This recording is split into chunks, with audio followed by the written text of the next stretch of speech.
안녕하세요. 책 데이트 시간입니다. 이번에 소개해드릴 책은 관계에도 거리 두기가 필요합니다라는 책입니다. 권수영 지음 21세기 북스에서 나온 책입니다. 우리는 관계를 맺지 않고 살아갈 수는 없습니다.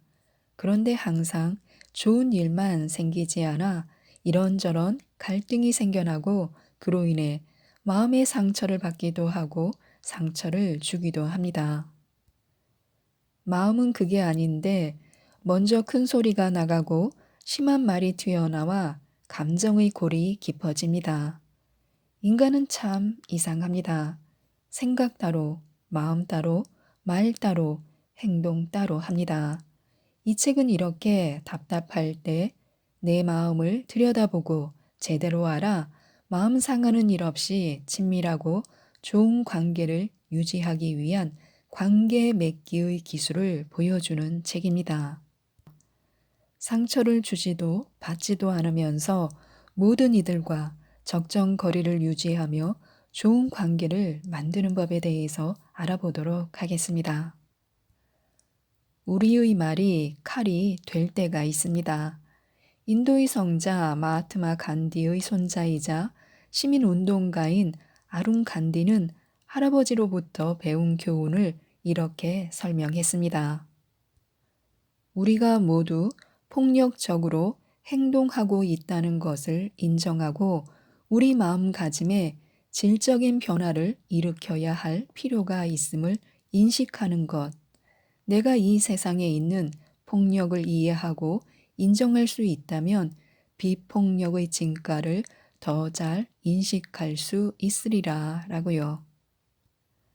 간디는 누구나 내 안에 있는 또 세상에 있는 잘 보이지 않는 폭력을 알 수 있다면 비폭력의 가치가 더 잘 드러날 수 있다고 생각했습니다.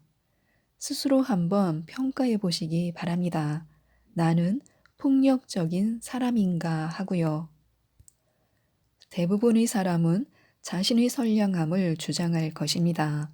남을 때리지도 않고 법을 어긴 적도 없다고 말입니다.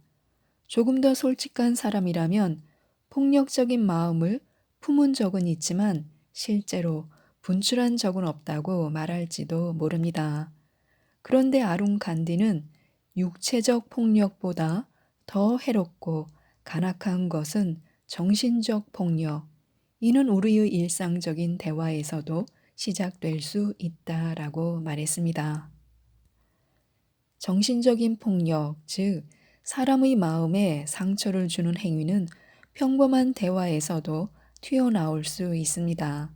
말 한마디로 상대방의 마음에 생채기를 내는 경우는 굉장히 많습니다. 따라서 나의 언어로 상대방에게 감정적으로 상처를 입힌다면 이미 정신적인 폭력을 저지르는 셈이고 이것이 육체적인 폭력에 불을 지피는 연료의 역할을 하게 됩니다. 마음의 거리 두기는 가까운 사이에서부터 시작할 수 있습니다. 상대방을 애틋하고 불쌍하게 여기는 연민의 대화라는 이 대화법은 인간에 대한 이해가 바탕이 되어야만 가능합니다. 상대방의 그것만 보고 판단하면 절대로 할 수 없습니다. 지금 여기에서 상대방을 너로 만나는 대화가 필요합니다. 우리는 나와 그것, 나와 너 이렇게 두 겹으로 세상을 봅니다. 나와 너의 근원어는 오직 자신의 전 존재를 기울여서만 말할 수 있습니다. 어려운 일이지만 이것이 가능하려면 상대방을 판단하기 전에 상대방을 향해 나와 너로서 어떤 욕구가 있는지부터 살피고 욕구가 충족되지 않았을 때의 느낌을 면밀하게 살펴봐야 합니다. 가령 엄마가 집으로 돌아와 아들 공부방 문을 슬며시 열어보니 책상에는 아들의 모습이 없습니다. 고개를 돌려보니 침대 구석에 누워있는 아들 모습이 눈에 들어옵니다. 아들 손에는 스마트폰이 들려 있습니다. 엄마의 판단은 대번에 그것, 스마트폰에 집중합니다. 야, 너 또 스마트폰이야? 엄마의 머릿속에는 며칠 전 스마트폰 게임에 빠진 아들에게 화가 나 아들이 스마트폰을 바닥에 던지면서 난리를 쳤던 사건이 떠올랐습니다. 그래서 더 심한 폭언이 튀어나올 수도 있습니다. 너는 그놈의 스마트폰 때문에 인생 망칠 거야. 넌 도대체 나중에 뭐가 되려고 그러니? 넌 아주 구제불능이야. 아들은 어안이 벙벙할 수도 있습니다. 숙제를 마치고 지금 막 스마트폰 게임을 시작했을 수도 있기 때문입니다. 혹은 게임이 아닌 스마트폰의 다른 기능을 이용하고 있었을 수도 있습니다. 아들이 어떤 의도로 스마트폰을 들고 있었는지 전혀 알 길이 없습니다. 어쨌든 엄마는 궁금해하지 않았고 과거 경험에 의거해 지금 여기에 있는 아들의 경험에는 전혀 관심을 기울이지 않았습니다. 더욱더 중요한 것은 스마트폰만 보고 아들의 전 존재를 부정적으로 판단해 버렸다는 사실입니다. 혹시 아들이 엄마의 생일 선물을 정성껏 골라 스마트폰으로 주문하고 있었다고 가정해 보시기 바랍니다. 아니면 며칠 동안 화가 나 있는 엄마의 마음을 달래고 용서를 구하기 위해 사과 문자를 보내고 있었다고 가정해 보시기 바랍니다. 그렇다면 도대체 엄마는 아들에게 무슨 짓을 한 것인가요? 아, 진짜 그랬다면 너무 속상한 일이죠. 이처럼 사람은 누구나 그 속이 복잡합니다. 오랜 시간, 다른 시간을 살아온 나에게 너는 단순히 나의 과거 경험을 바탕으로는 전혀 알 수 없는 신비한 존재임을 명심해야 합니다. 그 속을 알 수 없는 신비스러운 존재라서 너는 늘 오묘한 세계입니다. 마치 눈앞에 광대하게 펼쳐지는 대자연처럼 겸허하게 다가가야 합니다. 우리의 과거 경험으로 쉽게 판단하는 순간 그 끝을 알 수 없는 신비는 허무하게 무너져 내립니다. 너라는 존재 안에 감추어진 신비를 겸허히 인정하지 못한다면 누구든지 심지어는 가장 가깝게 느끼는 부모와 자녀 사이라도 폭력과 갈등의 대화를 이어갈 수밖에 없습니다. 직장에서 만나는 사람들도 예외가 아닙니다. 가족이나 직장 동료들에게 자꾸 화가 치밀어 오르고 이상하게도 못된 사람처럼 보이는 이유가 있습니다. 그들을 향해서는 남들보다 더 큰 욕구가 자리 잡고 있습니다. 존중받고 싶고 인정받고 싶고 사랑받고 싶은 욕구가 큽니다. 그런 욕구가 좌절되면 자동 반사적으로 상대방을 향해 분풀이를 하게 될 수도 있습니다. 상대방 때문이라고 판단해 퍼붓기도 하지만 결국 자신의 과거 경험 때문일 때가 대부분입니다. 그래서 자신의 과거 경험과 지금 여기의 경험 사이에 적절한 거리 두기가 필요할지 모릅니다. 우리가 가장 가깝다고 느끼는 사람들과의 관계에서부터 마음의 거리 두기를 익혀보는 것이 좋습니다. 그래야 합니다. 우리는 가족과 지인들을 가장 쉽게 판단하기 쉽습니다. 그들 잘못이 아닙니다.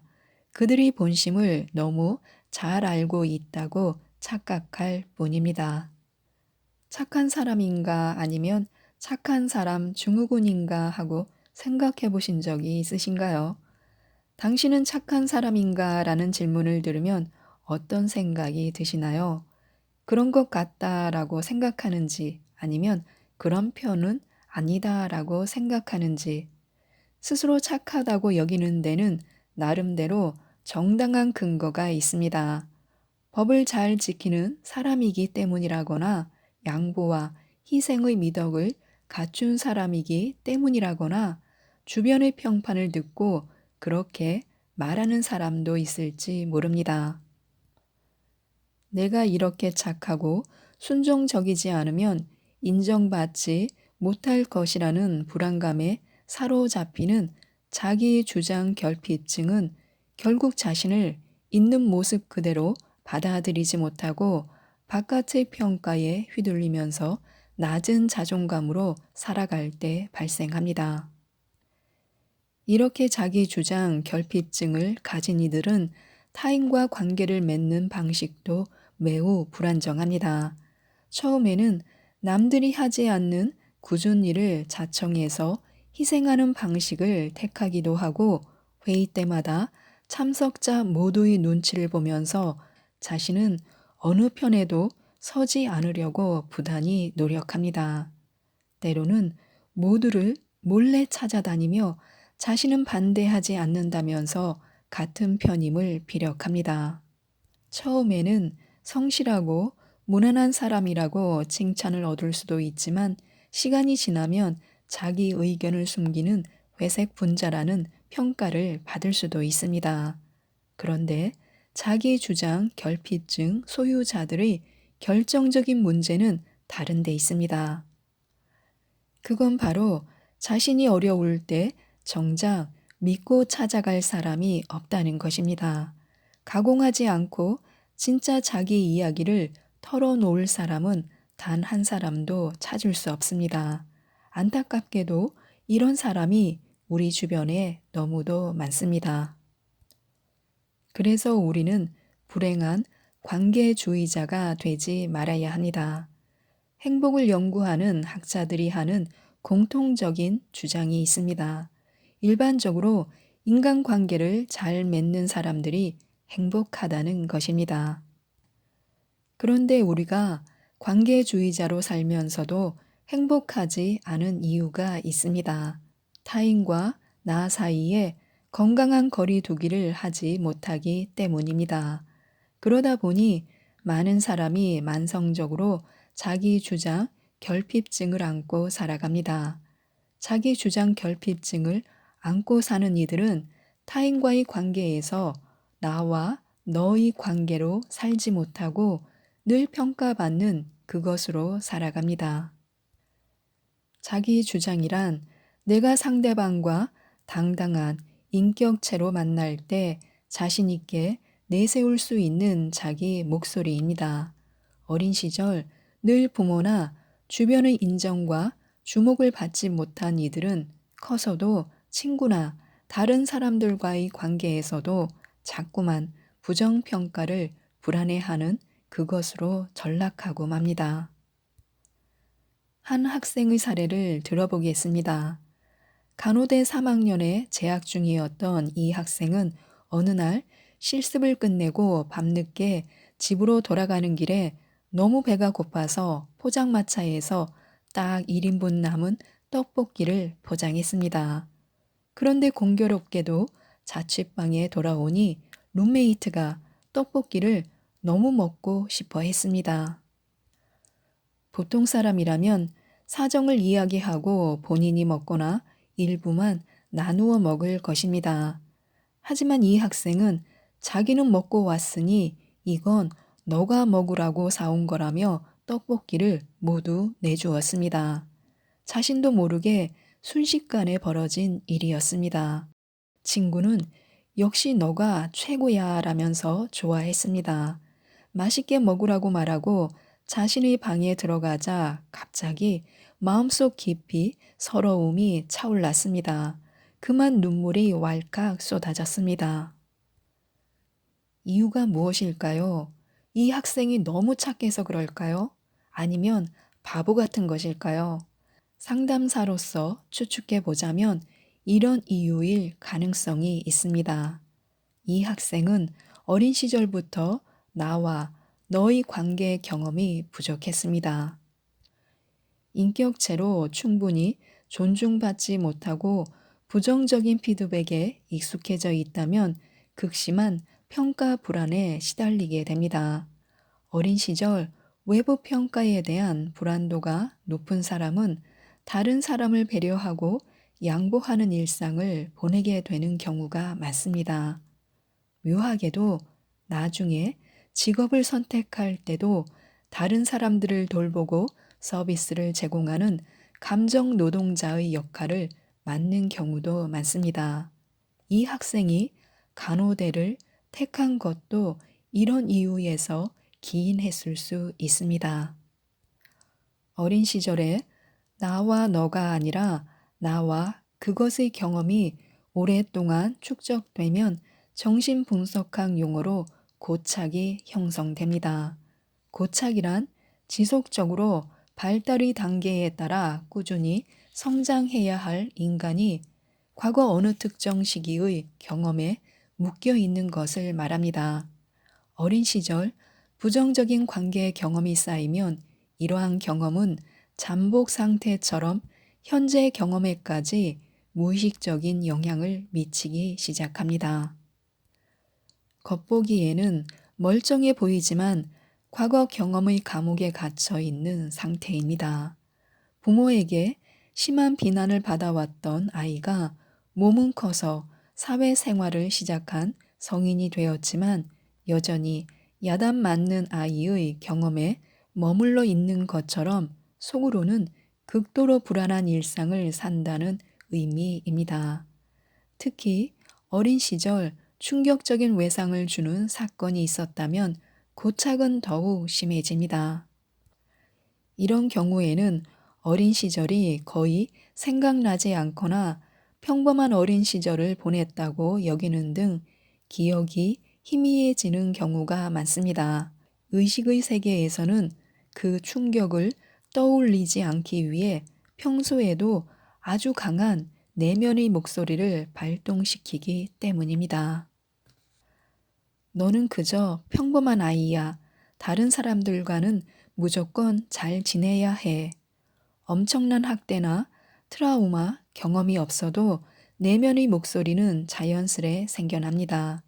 예컨대 부모가 형제끼리 비교하고 어떤 말이나 행동을 반복해서 지적하면 자신도 모르게 자기 주장을 못하게 하는 내면의 목소리가 생깁니다.